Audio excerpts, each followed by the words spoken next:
நண்பர்களே, welcome to ஷாராட்டோ. இன்னைக்கு நம்ம பார்க்க போறது நல்ல சாஃப்டான கேக் தான் பார்க்க போறோம். ஆனா அதுல ஒரு ட்விஸ்ட் இருக்கு. கேக்கு எக்கும் தேவையில்லை, மைதாவும் தேவையில்லை. என்ன பண்ண போறோம்னு ஆர்வமா இருக்கா? அது பார்க்கறதுக்கு முன்னாடி நம்ம சேனல்ல இப்பதான் நீங்க ஃபர்ஸ்ட் டைம் பாக்குறீங்க அப்படின்னா சைடுல இருக்க சப்ஸ்கிரைப் பட்டனை டேப் பண்ணிட்டு பக்கத்துல இருக்க பெல் ஐகானையும் டேப் பண்ணி விட்டுருங்க. இப்போ வாங்க வீடியோக்குள்ள போலாம். ப்ரீஹீட் பண்றதுக்கு நான் ஒரு பாத்திரம் யூஸ் பண்ணிருக்கேன். மேல நீங்க குக்கரோட மூடி கூட யூஸ் பண்ணிக்கலாம். அப்படி யூஸ் பண்றதா இருந்தா விசிலை ரிமூவ் பண்ணிட்டு யூஸ் பண்ணுங்க. ஒரு குக்கர்ல 1 கப் உப்பு போட்டு வச்சிருக்கேன். இது ஆல்ரெடி யூஸ் பண்ண உப்பு, அதனால அப்படி இருக்கு. பேக் பண்றதுக்கு நீங்க சேம் உப்பு பயன்படுத்திக்கலாம். அதுக்கு மேல ஒரு ஸ்டாண்ட் வச்சுக்கலாம். அதுக்கு மேல நான் ஒரு இடியாப்ப தட்டு வச்சுக்கிறேன். நீங்க என்ன தட்டு வேணாலும் பயன்படுத்தி.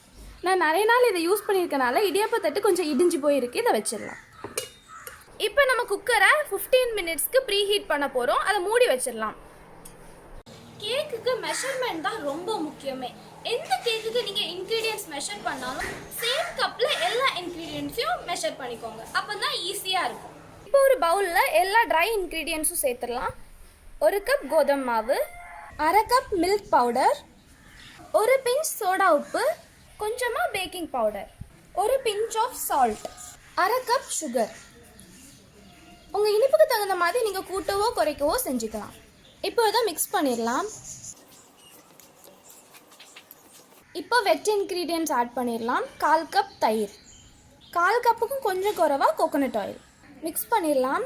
இதில் இப்போ 1/4க்கும் கொஞ்சம் கூடுதலாக தண்ணி ஊற்றி மிக்ஸ் பண்ணியிருக்கேன். இந்த மாதிரி வரணும் கன்சிஸ்டன்சி. இப்போ ஒரு பாத்திரத்தில் 5 ஸ்பூன் சுகர் போட்டுக்கலாம். சுகரை நல்லா கேரமலைஸ் பண்ண போகிறோம்.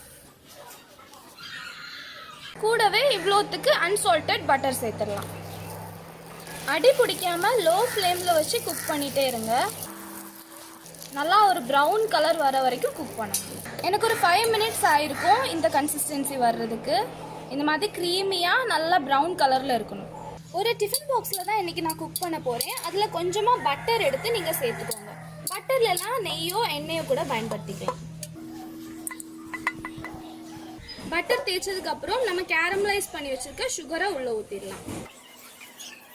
அதுக்கு மேலே இந்த கேக் மிக்சரை ஊற்றிடலாம். இந்த மிக்சரை நல்லா டேப் பண்ணி சரிசமமாக வச்சுட்டு இப்போ உள்ளாடி வச்சிடலாம். ப்ரீ ஹீட் பண்ண குக்கரில் மூடி வச்சுக்கோங்க.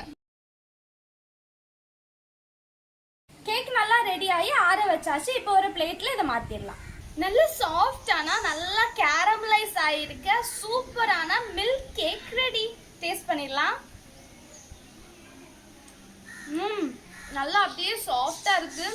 அந்த கேரமலோட சாப்பிடும்போது சூப்பரா இருக்கு. கண்டிப்பா வீட்ல ட்ரை பண்ணி பாருங்க. இந்த வீடியோ உங்களுக்கு பிடிச்சிருந்தா மறக்காம தம்ஸ் அப் கொடுங்க. நம்ம ரெசிபி நீங்க ட்ரை பண்ணி பார்த்தீங்க அப்படின்னா டிஸ்கிரிப்ஷன்ல கொடுத்த லிங்க் டேக் பண்ணி விடுங்க. நானும் பார்த்து தெரிஞ்சுப்பேன்ல.